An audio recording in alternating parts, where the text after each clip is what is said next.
So, welcome everyone to EduVoice Vietnam. This is a new education interview series hosted by National Geographic Learning Vietnam. And thank you for joining us for our first interview. My name is Rudy Cohen, and I'm the Senior ELT Consultant and Teacher Trainer for NGL Vietnam.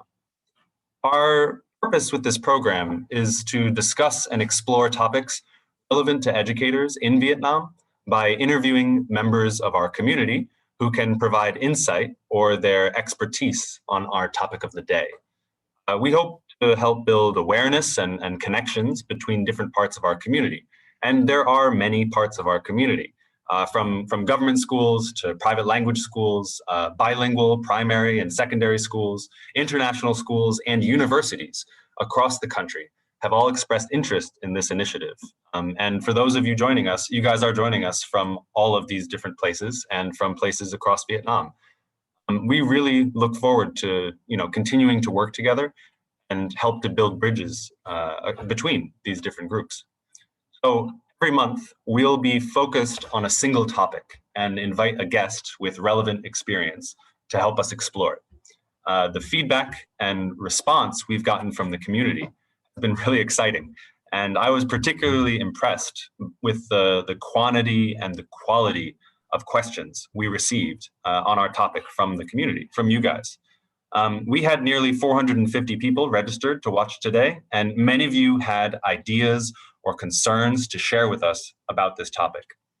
Some of your questions will be answered during the natural progression of our discussion, and I'll directly ask some of your questions that you guys have submitted towards the end of the interview. So today's topic is about content-based instruction, which we'll be trying to define for you very soon. There are many teachers in Vietnam who are teaching subjects to non-native speaking students or using content to drive language learning. And we often get requests for professional development training in this area. So I thought it was an appropriate place to start with our interview series. Our guest today, beside me, is Andrew Tiffany.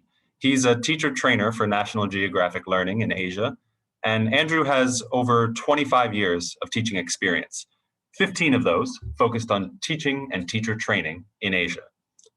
Originally from New Zealand, he has a master's degree in physics and 3 TEFL certifications, and has worked with both EFL and ELA language learners from pre-K all the way up to grade 12, as well as with subject content. I believe some of you who are joining us today may have attended trainings with Andrew in the past. And if you have, you know that he's, in my opinion, an inspiration to see in action. So hi, Andrew, and thank you for joining us. Thank you, Rudy. You're being too kind. All well deserved. So the way I want to start this, Andrew, is I would love to know a bit about your background, and I'd love to hear it from you instead of all hearing it from me. So I want to know how you got to where you are now. What's your background in general that got you to your position currently? Yeah, sure. So, yeah, it's been an interesting path. It's as I talk to people about professional development and careers and things like that, which I do relatively frequently. Mine, as is many others, is not what you would call typical. So as you said, I have degrees in physics from university. And after I graduated from my university in New Zealand, I remained there and was a staff member at that university for another 8 years in the teaching field. So not as a researcher, but as a teacher with undergraduate students. And then the main reason I'm in Asia is because I'm married to someone who was born in Taiwan.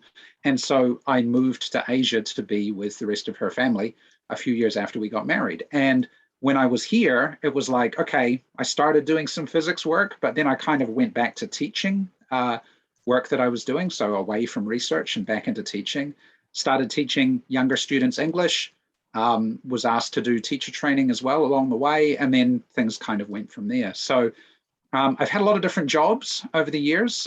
So I've been a classroom teacher, a teacher trainer. I've also been a manager in a human resources department. I've been a learning and development trainer and manager as well. Teacher trainings, management trainings, lots of different things. But what kind of brought me to National Geographic Learning was just an opportunity. An opening came up. It fitted what I wanted to do at that stage. And so here I am. So what kind of physics did you major in exactly when you were in university? Laser physics. Laser So physics. So why yeah. laser physics? That's very specific. Yeah, no, I was very interested in lasers back. This was actually when I studied, was in the 90s, in the early 90s. And I was very, very interested. I had some really good professors who were really good in that subject. I studied other areas as well. I did research on Antarctic sea ice at one stage in my physics career because I wanted to do study that wasn't just lasers the whole time. I wanted to do some different things. I did electronics as well for a while, computer science for a while. So, but yeah, lasers was always something I was very interested in, optics in general. And that's where I focused on my master's research. And it's what I started to do when I came to Asia, but then I quickly switched, as I said, back to teaching again. Mm. So when I know that from some of my experience working with you, as well as some of the people who are joining us today, have mentioned that you've delivered trainings in Vietnam. How long have you been delivering trainings in Vietnam? How long has that been something you've Yeah, been really only engaged? since working for National Geographic Learning, really, which has been a year and a half. So I've most of my other work in training has been in a mixture of China, Taiwan, Hong Kong, little bits and pieces in a couple of other places, but predominantly in the call them the Chinese language speaking countries. And yeah, generally speaking, with younger learners is what I've been trainer for. But personally, I also teach students. I have students that I teach after work and I teach them physics. For example, AP physics and IB physics, I teach those to high school kids at kind of a personal level as well. And I've worked in after school programs where I'm helping students at international schools with those kind of subjects as well as higher level English like SAT or TOEFL or IELTS, things like that as well. Yeah, I think that a lot of people who are have registered for today. There's a good number of them who are science teachers or math teachers, and also academic English teachers as well. I think a lot of that shows up in the older ages of teens and universities, and so it sounds like your experience is a nice cross section of everyone who's attending today. That's nice. So thank you so much for sharing a little bit about your background. I really like letting people introduce themselves. So content-based instruction, or CBI, is a bit of a complicated topic.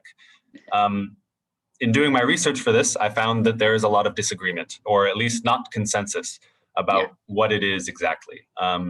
And so part of the reason why it's complicated is that there are different objectives a school might have for their classes. So can you attempt to explain to us what CBI is in your understanding? What is content-based instruction? Yeah, it's a really good question because for a while I was also confused by the term, and I obviously looked around to try and figure it out for myself because I like to take ideas which people use and sometimes are a bit complicated. I teach physics, right? And I try and make them simple for myself, right? And if they're simple for me, they can explain them to others as well. And I actually found a really good image, which I want to share. I figured you were going to ask this, so I prepared this image earlier. This is actually, as you can see on the screen, can you see the screen, Rudy? You can see the I can see image? it, yeah. Good, yeah. So this is actually from a poster that was shared at the Japan Association of Language Teachers Conference back in 2016. This is not mine. This belongs to Howard Brown and Annette Bradford. It says at the bottom of the screen. But it talks about the difference between content-based instruction, CLIL, Content, Language, and Integrated Learning, right, and English medium instruction, right? And the biggest thing that I take away from this whole poster, and I have a digital pen so I can draw on this, is that content-based instruction is really focused on the language, right? It's focused on a language objective. So when we're teaching content-based instruction as defined by this poster, which is the definition I typically use for myself, the objective is about the language. I actually don't really care if my students learn the content, the science or the history. That's not my objective, right? It's about the language, right? Conversely, if I'm teaching, say, I'm teaching physics to high school kids, then generally speaking, I'm doing English medium instruction and I care about them learning physics or math or whatever it might be, right? I want them to learn differentiation or whatever, right? I don't want them to learn how to describe that in words and make sure their grammar is correct, for example.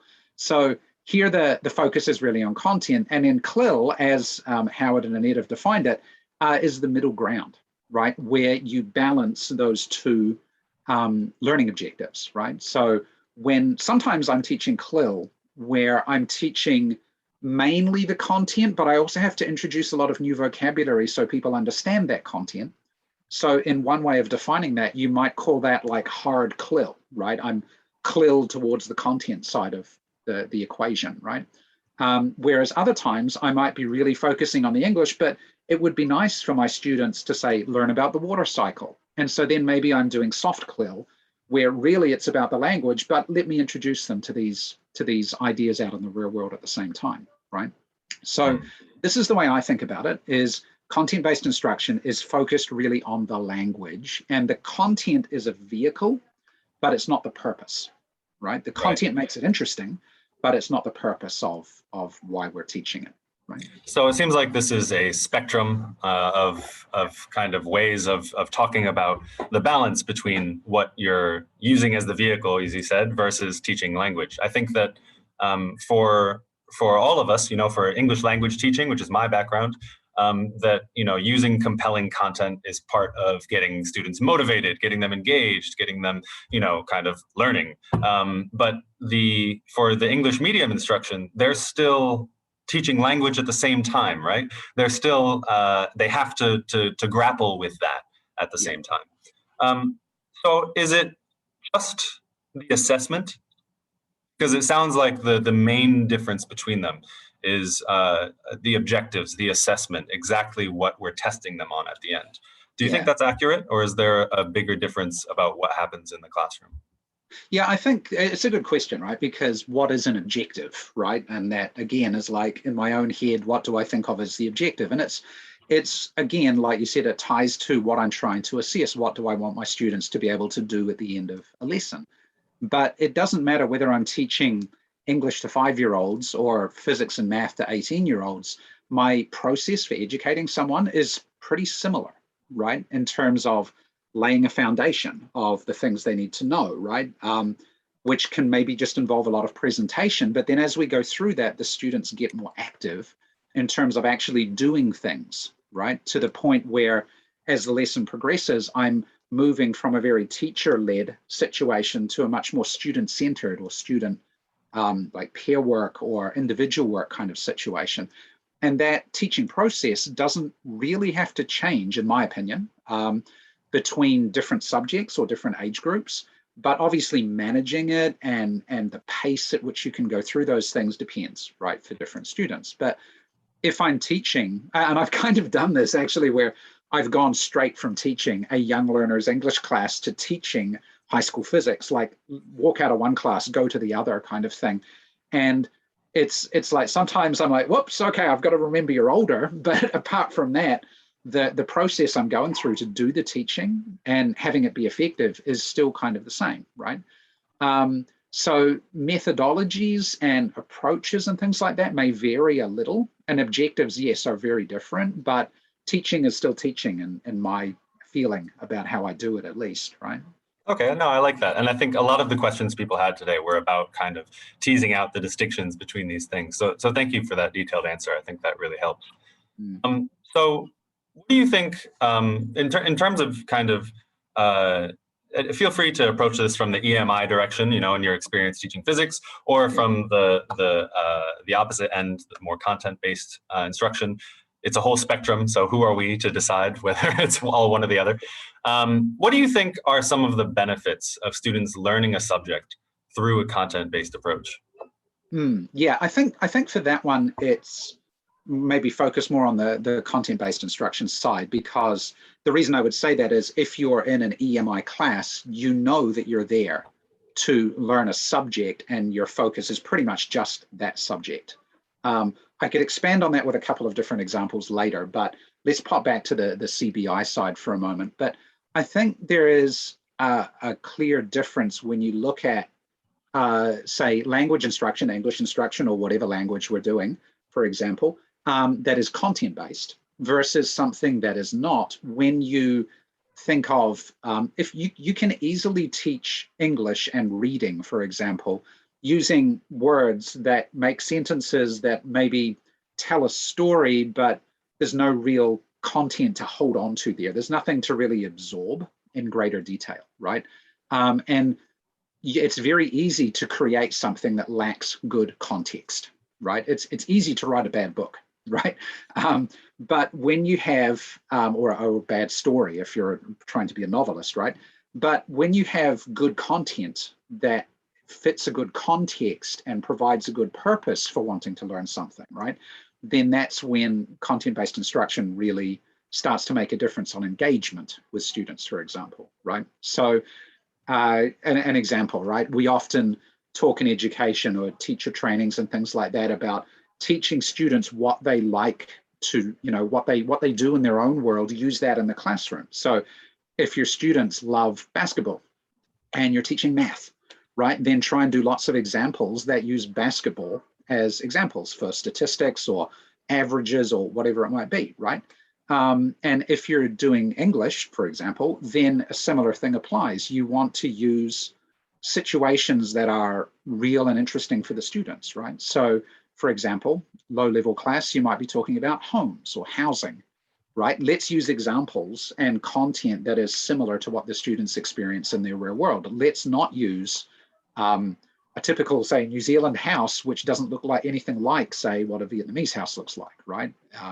Or people in New Zealand, as a different example, very few people live in apartments, but in Asia, most people, or a lot of people, do live in apartments, or they live in family dwellings where there's a large family in that house, not typical for New Zealand. So while that content might be interesting for distinguishing and comparison, when it's more relevant to your personal situation, you've got a bit more ownership and stake in what you're learning. You're a bit more likely to engage, and engagement leads to practice, which leads to ability, which accomplishes your objective, right? So that it really starts a trigger that actually helps you through that whole learning process, I think, no matter what subject you're teaching. Yeah, so finding ways to relate what you're trying to teach to the lived experience of your students is of course, a critical way to kind of motivate them and get them going. Yeah, because I can just expand on that a little. Remember, I said Sure. there's an EMI example, which is similar, right? I've used math books in the past, for example, teaching school kids, which is like math for biology students, right? And all of the questions are biological examples, right? Their focus is math, but they're using biological content as the vehicle for the math delivery and the math examples, right? And if a student is studying biology, they're going to be interested in that. If a student is studying physics, not so much, right? But again, it's like there are books which are tailored in certain directions based around certain interests, and content-based instruction is of that style. There is content. You're not maybe learning that content, but it's a vehicle for something else that you're trying to instruct. Right? Yeah, I just something I'm thinking of is the way that we often ask students to relate to global content in the textbooks that we use, right? And we expect them to be able to kind of connect with it in a way that allows them to think about their own situation, right? And I think that there's some kind of similarities there, except I guess the danger is you want it to be relevant enough that they can connect with it, right? Some of these, when you're teaching subject content, sometimes it's quite abstract. And so, yeah, like you said, making it real, connecting it. So I think that it seems to me like there would be a lot of challenges to be successful at teaching content to non-native speakers. In your experience and in working with teachers across Asia as well, what do you think are some of the most common challenges that teachers face? Yeah, I think, again, one of the challenges, right, goes back to the definition a little bit, is for just because people aren't quite sure sometimes at all levels within a school, for example, that if objectives differ, right, between teacher, management, parent, student, right, then there's going to be potentially a challenge there because we're not all thinking the same way, right? The teacher is feeling, I need to teach language. The school administration and the parent are thinking, but wait, what about the water cycle? Aren't they meant to be learning that or something, right? And maybe they are meant to be learning that, but we're just not clear together about what are we actually teaching, right? So I think that's one point to consider is what are we communicating as a community about what we're learning, right? And what we're being educated on. Because it's easy enough to pick up a book, as a teacher and administrator and look at the objectives list and see, well, okay, A, B, C, D, E, and F are all language objectives. There's no content objective here. Therefore, this is teaching a language, right? This is teaching content-based instruction of, say, English, right? But then if on the page there are examples or other things which are of content ideas that someone thinks should be taught, this is where the communication challenge comes in, right? So that's one aspect, is making sure we're all talking and agreeing on the same direction, I think, right?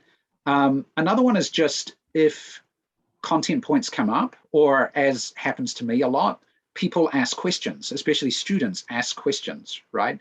There's a piece of content like math book about biology, and a student asks me, so what about this? And they're asking about a biological concept. And I'm like, yep, sorry, I'm not sure on that one, right? That becomes a challenge for me. Is it like, do I lose face and respect with my student because I don't appear to know the topic, right? Or something like this, right? Or even innocent things like, this is a photo. Where's that photo from? What's going on in that photo? Where are these islands, right? And if we're able to communicate some basic ideas about those things, I think it helps broaden the experience and the students, right? And so, kind of long-winded answer, right? Some of the challenges are in the content, but if we're clear about our direction, does the content really matter that much? Is it okay to say, we don't have to worry about that? Is it okay to say, I don't know? And so that's where some of those things come in. But it is true that none of us knows everything, right? None of us knows all of these things. I'm shocked, Andrew, that you don't know everything. Anyway, but I do that with my students too, right? You know, students ask me a question and they say, so how does this apply to that? And I'm like, I'm not sure, but learning moment, how about we go look it up together, right? Let's go on the internet and look it up and figure it out. Let's learn together about this thing, right? And so sometimes if you've got that kind of, rather than I'm on a pedestal as a teacher kind of approach, but more we're collaborating and learning kind of approach, I'm a facilitator of learning. And sometimes we're learning together, then if you've got that relationship or dynamic in your class, I think that really helps when you run into those moments of, I don't know, because we will always have them. We will always have them. No, that makes a lot of sense. So just switching to a different question that I had and that a lot of people when they registered for today's session asked questions around terminology or vocabulary as being kind of a big area where students struggle. And I think maybe where teachers struggle as well in thinking about kind of the role it plays in CBI. So when and how do you approach vocabulary? Do you have thoughts on the role of vocabulary kind of in the lesson plan when doing these kinds of lessons? Yeah. So, I mean, again, if you're going back to it's a CBI lesson and your purpose is to teach language or English, right?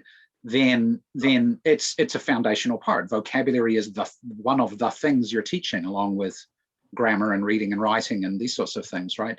So it's an essential, right? You've got to put it in there. But even if I'm teaching physics, math, any of these kind of things to a high school student whose first language is already English, right? The vocabulary of a subject is really important because that communicates a lot of things, and often subject vocabulary is very specific, okay? And can differ a lot from everyday speech, okay?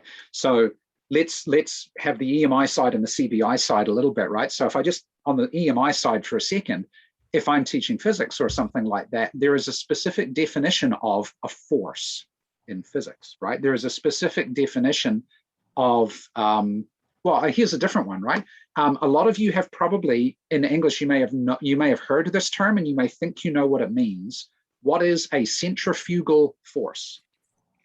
Centrifugal force. Anyone right? in the chat box want to give a shot at what a centrifugal force is? We'll let them. We'll see if anyone has an idea. Centrifugal force. Centrifugal force, but that's a piece of vocabulary, right? And people use it and people have some understanding about it. Okay, but in the topic of physics, centrifugal force does not exist. There is no such thing. Okay, there is something called centripetal force. But that works the other way that you think centrifugal force might do, and it has a very specific definition, right? And it's very different to other types of forces in one key aspect. And I'm not here to teach you physics, so I'm not going to go into that today. But when I'm teaching that word and that concept to my students, it's really important that they understand 2 or 3 key things about it. And that's the vocabulary part of that physics lesson, is what is this word? What does it mean, right? And what is it not, right? And when do I use it? And so on, right? And essentially I'm teaching vocabulary then during that 5 minutes or whatever it might be of my physics class, right? So in any subject, in accounting, in business, in whatever, right? Specific words mean specific things, right? So I have to check, because now I'm doubting everything I know about science. Centrifuge is a thing, right? Centrifuge is a spinning for applying that centripetal force to do something, right? Okay, making sure my English knowledge is right, even if my physics knowledge is low. Exactly, yeah. So a centrifuge is a device, right? But if people say it operates due to centrifugal force, that's not quite true. It actually, to throw a different word at you, it actually operates because of inertia, which is something different. We'll get into that later. But anyway, after the word. But yeah, good. I can't wait for my science lesson. Yeah, exactly. Please. Yeah, jump back to CBI, right? So when you're in CBI, the way I always look at vocabulary is students already come with a base, right? They have a base, and that base could be 50 words or 1,000 words or whatever, right? They have a base, but then as we're adding vocabulary, we're adding other ways to say things, but also finer distinctions on saying things, right? Because initially, for example, students might learn never, sometimes, and always, right? But then we start adding more words like usually or seldom or rarely or often, right? And as we add these, we're starting to put more pieces into their base to be able to communicate better, right? To be able to talk about a topic in more detail, right? I still remember an episode of the TV show Home Improvement. You ever remember that one? Tim the Toolman. I've seen it before, yes. And he's talking to his wife, Jill, about, man, you have so many red belts. Why do you have so many red belts? And she's going, no, she says, this is rose, this is kumquat, this is blah, blah, blah, blah. She says, what I need is a good red belt, right? She's got all of these words for defining them that are not the same as him. And so they have trouble communicating about this topic, right? And vocabulary, as well as grammar and as well as, other aspects, intonation in a language, these are all things that help us communicate ideas more clearly, right? And so vocabulary is, for me, I need to put it at the beginning of a lesson so that I can use it throughout the lesson and the students will be able to pick it up and use it more, right? But another thing, like if you're talking about a lesson plan, I always put vocabulary in a lesson in a way that I can use it with grammar or something else that I've already taught them, so that now I've got a way to attach that that vocabulary and make it instantly practicable to the students, right? They can try it out. They can taste it a bit and see how it works, because that is doing it, right? That is learning by doing, playing around with the words, seeing how they fit together is part of the experience, right? So I think in both cases, I treat vocabulary as foundational, because without it, we have difficulty communicating in the way we want to. Right? No, that's really interesting. So you said that you have some experience teaching subject, more EMI side, to non-native English-speaking students. Are there any kind of go-to any kind of tips or tricks or useful activities that you've applied over the years in that kind of practical, in the moment teaching? Yeah. I mean, a lot of it is, as with all education, I think it's understanding where your students are at, right? I had a student once who I tested for his vocabulary. I gave him an online vocabulary test, which I use with a lot of my students to figure out kind of where they're at, right? And I was really surprised that his vocabulary kind of came in about half as much as I thought it was based on his general conversation, right? And I was like, wow, you don't know a lot of words. Like, for example, he didn't know the word hedge. He's a high school student. He didn't know the word hedge, which for me was like, wow, you go to an American school, you speak English every day, kind of in class, right? You don't know what I consider a common word, right? It was like, wow, that was really surprising for me, right? But he could operate in subjects to a level, but if he was then maybe writing about that subject, or he had to have an explanation, discussion, debate kind of about something, he would shut down a little bit. And that I came to learn was because he lacked the ability and the confidence to actually communicate some of the things he was thinking in his native language, which was actually Japanese, right? And so, yeah, it's a challenge of first identifying, like assessing a student, figuring where they're at. But then from there, and especially with a class, because everybody's different, right? Everybody's different in a class. Nobody is going to match up the same as somebody else. Everybody's different. Is providing enough tools that students can make that small step to the next level on the kind of on the scaffold, right, as we move forward. So with students, I often provide a framework for them for speaking or for writing, where they can express something. And I don't always do that explicitly, right? Sometimes I write on the board, you can say, I feel that blah because blah, right? I literally write that on the board as a way to let them start making a sentence and saying something they want to say, right? Or in a paragraph, we might write a sample paragraph, erase a bunch of the words, and then say, okay, fill that in, and then carry on, right? As a scaffolding tool. But even in the classroom, in some situations with my students, I'm very conscious of what I say to make sure that I'm being very consistent in the ways that I say things, right?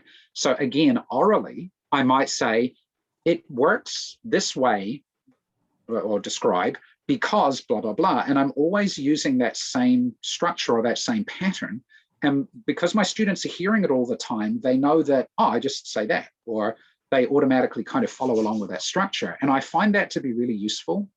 If I'm switching my words a lot, if I'm saying, I think blah, blah, blah, because, and then the next time I say, because blah, blah, blah, I think that. And then the next time I say, I consider this blah, blah, blah, because, if I'm switching a lot of words or structures around, my students can get very confused and they don't know where to go, right?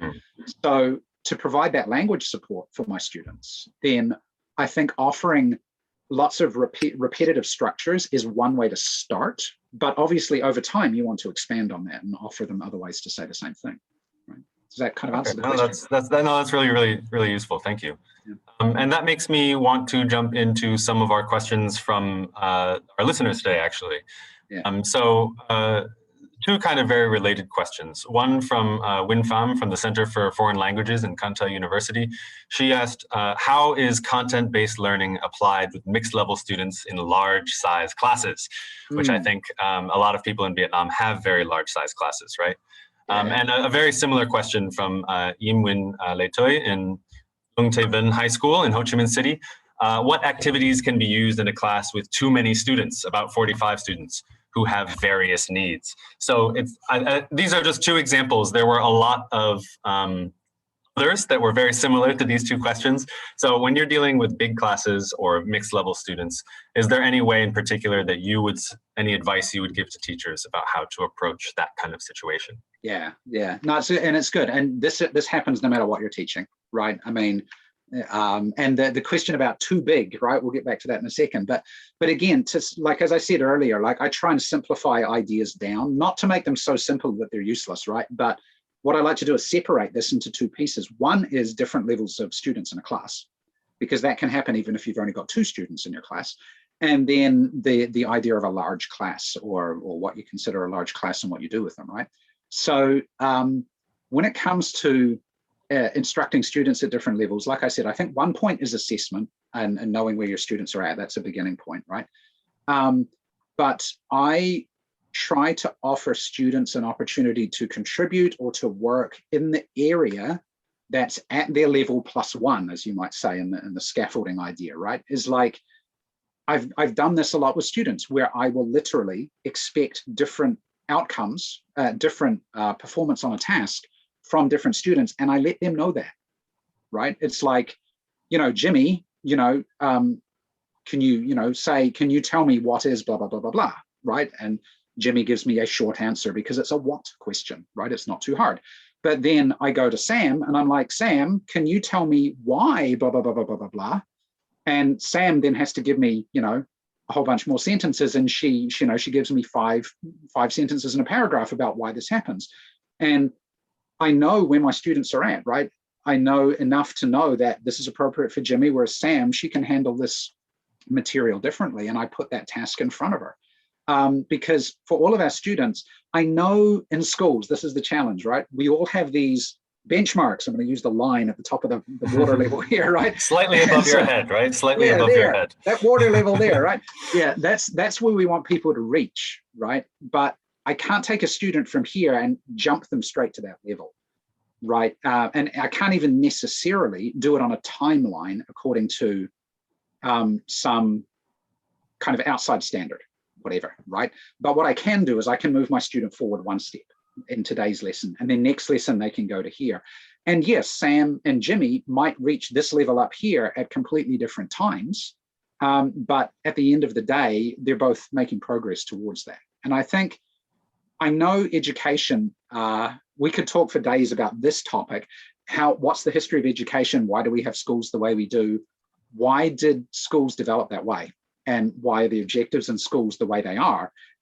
And it was, in one sense, it was to create a level of uniformity, okay?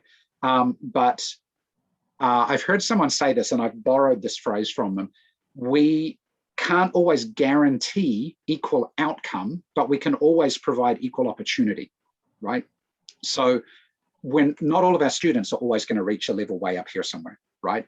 But what we've got to do is provide that opportunity for them to progress no matter where they are to the next level, right? So that's when I'm dealing with different students, that's one. I offer differentiated tasks to different types of students. I will group my students based on their level sometimes. You guys do this. You guys know you're smarter, right? You're faster, you're quicker, whatever word you use. Go and do this instead because it's more challenging for you, right? I know you can do it, go, right? Give them the confidence to try. So there's a lot of this element to it, I think, right? But you have to be willing as a teacher to go there, right? Yeah, I think that when doing this kind of approach, right, you have large classes, mixed ability students, like you said, grouping them together. I think in my experience working with teachers in Vietnam, they often say that the struggle is with getting the students actually working on the thing, you know, and actually engaging, using the target language, if language is part of the objectives, or really just getting started, I often find is the struggle. Is there anything kind of go-to techniques that you use to support students in actually engaging in the activities that you assign to them? Yeah, so there's a few things that I do personally. And I know this comes back to your teaching personality a little bit, I think, right? There's method, but there's also personality, right? And one thing is about a relationship with your students, right? And if I have a positive, respectful, you know, I'm engaged with my students, I feel strongly about helping them, whatever, you know, that I have that motivation to want to have them do stuff, then I can somewhat infect them with that, right? And, you know, if we have a relationship of backwards and forwards, we can get there. I still remember taking over a class of 6th grade students in math, in an after-school math program one time. And when I first kind of got with them, they wanted to just chat all the time and not do math work, right? And I was literally doing this. This is one way I measure my effectiveness, is I count how much they do. In math, that's quite easy. How many questions did you do, right? In English class, it's how many times did you independently speak English, not as a group, but by yourself, right? And I try and track these things. So in the beginning, this class of kids, they were doing 15 problems in 2 hours, which is nothing. They're grade 6, 15 problems is nothing, right? But by building a relationship with them and saying, come on, guys, let's do 10 more minutes, and then we can take a break for a minute, or we can chat about this, or how about you do these 3 questions first, and then we'll talk about that. And, you know, after a semester, they're at 60 questions in 2 hours. Like, and so, and it's also that one where they're like, okay, but yeah, we'll do it because there's a level of respect and trust to say, yeah, we don't really like doing it, but we'll kind of do it for you. We'll do it because we know we should. Well, you know, so it's playing on those emotions and relationships as well as part of it, right? But also, like I say, I measure what I do in class. I try and take a step back. I video myself in class sometimes. I put a video camera in the corner on my phone and I watch what happens, right? Later on, I go, oh, okay, I didn't see that. Or okay, that was good. I need to do that again, right? I think that's the reaction we all have is, oh my God, I didn't know. I've seen myself No, on camera enough that it doesn't bother me, right? But these are things where no one usually does this for me. Sometimes I have to do it for myself. But it's because I want to be a teacher and I want to get better at teaching, right? I want to have my students be better at learning. I want them to succeed. I want them to do well. So that's where the personality comes into it, I think, as well. The passionate teachers, even if they're doing strange things, and I've seen some passionate teachers do strange things, they make it work, right? And at the end of the day, their kids are doing well. Kids, old or young, whatever age they might be, right? Yeah. So let me ask, just because we're getting close to running out of time, so I want to ask one or two more questions before we stop. What is this question is coming from Maria Gerardina Bulanan, I hope I said that correctly, from ILA in Ho Chi Minh City. What's your stance on translation during a content class? Is it beneficial or does it hamper the language learning process? Since we're talking about the same subject, so what about translation and the L1? Yeah. I mean, I remember when I first started learning to teach English, right? When I was actually, like, after I first moved to Asia, I'm already like 30 years old and I'm learning to teach English to like 6-year-olds and stuff. And in the beginning, I was following what people were telling me is like, don't use local language in class. And in my class, Chinese was the local language. Don't use Chinese in class, right? Don't let the kids know you speak Chinese, right? All of this sort of stuff. But I think over time, I've learned by looking around a little bit that actually there's a good kind of body of evidence in the foreign language teaching community that says actually it's not necessarily a bad thing. There is a good purpose for it, but sometimes that purpose can be outweighed by other factors, right? So one good thing is to know what is the purpose. Now, the purpose, because I've run a school before, I know what some of these factors are like, right? Sometimes it's academic, sometimes it's marketing. We say we run English-only classes, and that's what parents want, and that's why they send students to that school or whatever, right? Maybe it's there's some other aspect to it because we have students who don't share another common language, and so that becomes the language of the class is the common language, right? There can be a lot of different factors at play, right? So kind of know what those are. But the examples I kind of come back to is I always feel if the purpose is to help someone quickly understand something so that you can then move on and have them practice it, which I guess I didn't really answer the question too much about big classes. I'll come back to that one in a second on this. But if I can take an example from a class where I have Chinese speakers, if they're trying to learn the difference between like, want, and have, those three English words, very commonly they come up in textbooks in the same kind of place, right? And if I'm trying to explain those using only English to beginner students who don't really know the language, then that can be really tricky, or even older students, right? But then if I can just say, well, in Chinese, it's this, and this, right? Those are the three words. Does that make sense? And they're like, oh, okay. What I've done in, say, 10 seconds is saved myself a bunch of time, 5 to 10 minutes, of me then being able to go into something which is appropriate for a very big class, maybe modeling an activity that I then get you to do in groups of 5 that we then say, okay, now do it in groups of 2. And that's the big class approach, right? Where you break all the activities into practice activities for a lot of students, right? A lot of small groups. And you're getting a lot more practice out of that than me trying to get you to understand like, want, and have for 10 minutes using only English, right? So I think when you've got that kind of purpose measured against the other factors, you've always got to judge what's the priority here. It seems like that would be even more important in an EMI kind of teaching context, that you can really save yourself time so that that time can be used more effectively because you only have a limited amount of time. If we had unlimited time, yes, we could, never do time-saving techniques. But since we have limitations, right? And I think that idea kind of connects back to some of the others of, differentiation. I think is a wonderful goal, right?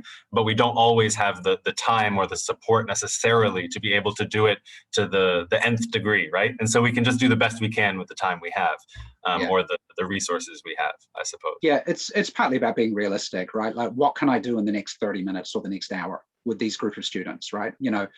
Even different classes who are predominantly identical in terms of their level, different classes behave differently and work differently, right? The class on Friday night at 8 o'clock is different from the class on Tuesday afternoon at 2 o'clock, right? Just because of the time of day. And so, progress and expectations and, whatever might be a bit different, right? One thing you were just saying though about EMI, right? Translation in EMI can be very tricky because especially in higher levels, the further you go, the more exacting those, say, vocabulary items get, right? And sometimes it's really hard to find a matching idea, right? So sometimes you can't because the accuracy gets lost, right? So again, there's a priority there. Is accuracy really important here? Do we really, try explaining, for example, you've got some students who don't speak English and they're doing a finance class. What's the difference between profit, revenue, EBITDA, right? What do these different terms mean, right? And trying to find a first language explanation for the students might be really tough. And it might be just, you have to understand these. Let's look at enough examples so that you get them, but using only English, right? So it can be really tricky. You've got to be very careful. And it requires a depth of knowledge of both languages in order to understand those nuances and differences. So it could be more danger than it's worth at times, right? Depends on the teacher and the students and the language. Yeah, exactly. And this is why, although some, I know from my own experience, some schools don't really value bilingual or locally born teachers who've been educated, say, overseas and have a very good level of language proficiency in the target language. That's where those teachers can be super useful because they know the distinctions, right? I don't know the distinctions in Chinese between these different things in English, but that Chinese American teacher or the Vietnamese Canadian teacher, they know, right? And that's where they can be super valuable. Interesting. So, all right, I want to switch hats just a little bit for my last real question for you. Yeah.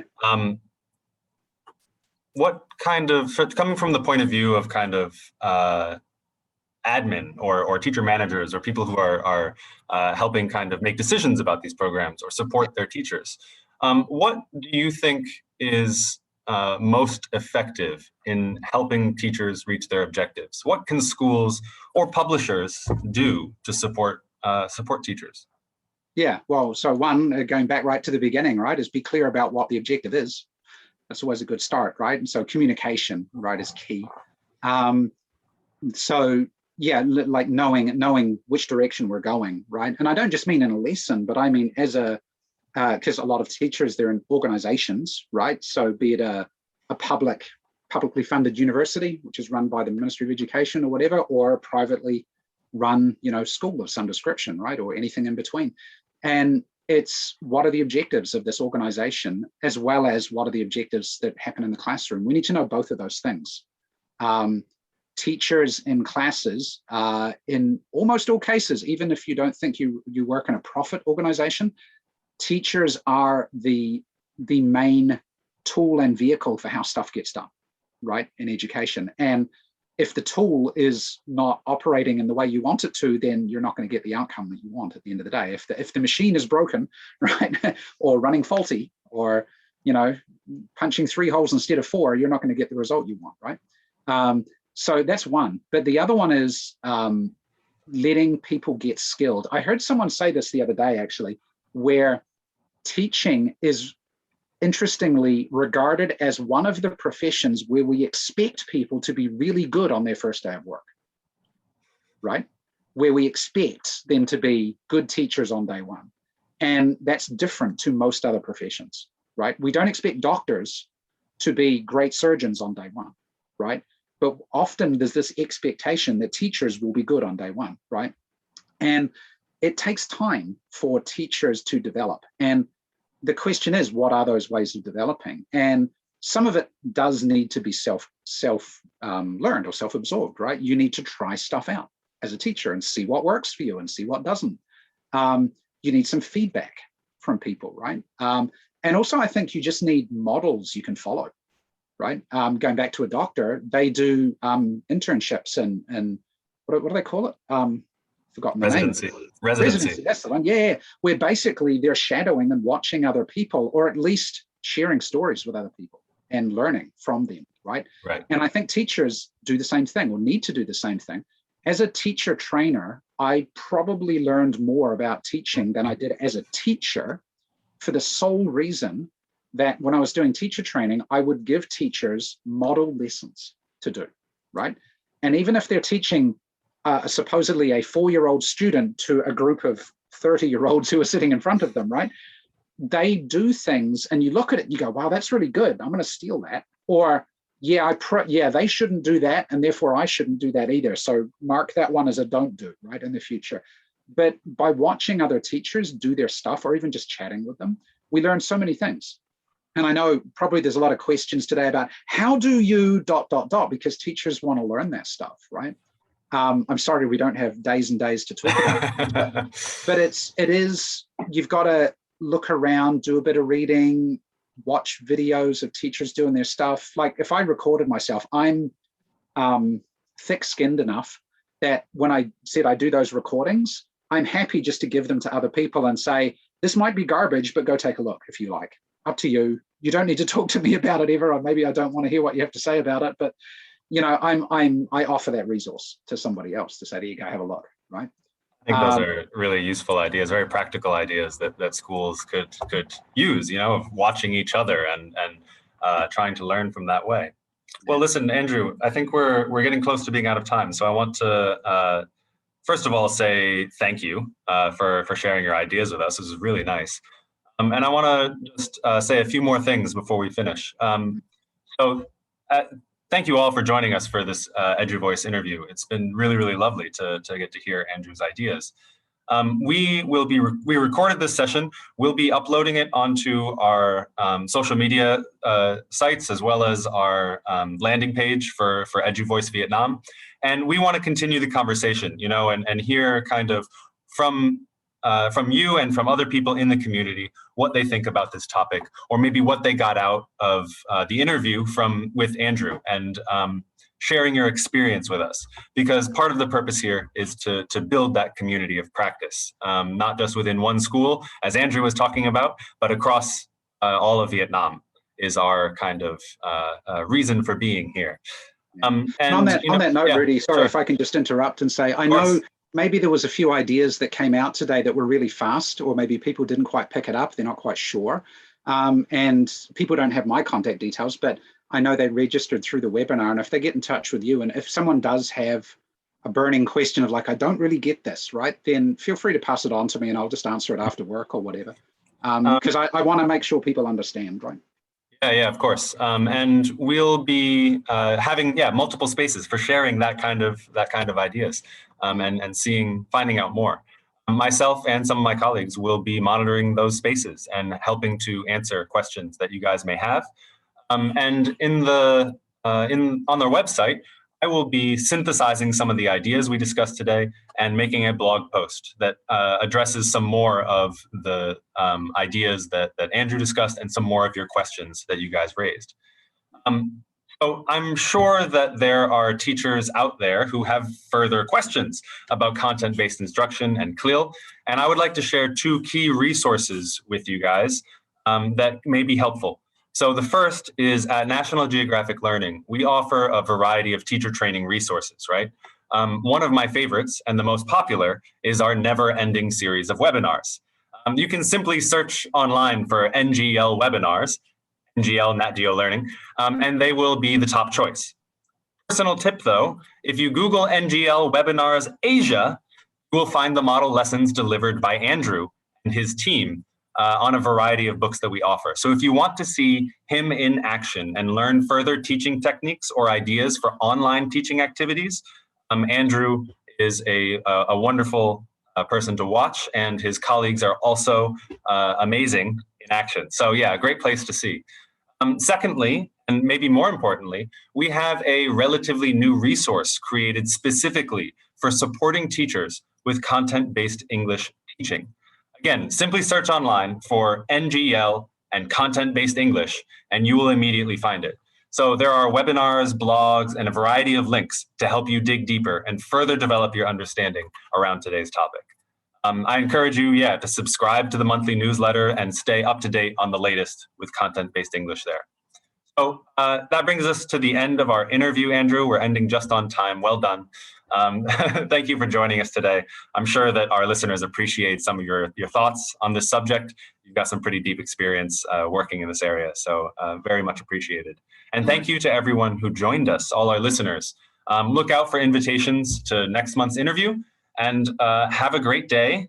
Stay safe and happy teaching. Yeah, and Rudy, I'll just add before you close things, I dropped the Sure. PDF of that poster into the chat box, but I'll give it to you as well so you can email it out to people afterwards too, or put it on the resources you mentioned. Sure, yeah, I'll be sharing the images that you used, and I know I think you have a few more images as well, right, that you potentially could have used. I'll be sure to use those in the blog post afterwards, right, so that everyone has access to them. Yeah, we'll be doing these interviews once a month, so I look forward to seeing you all again. Thank you. Cheers.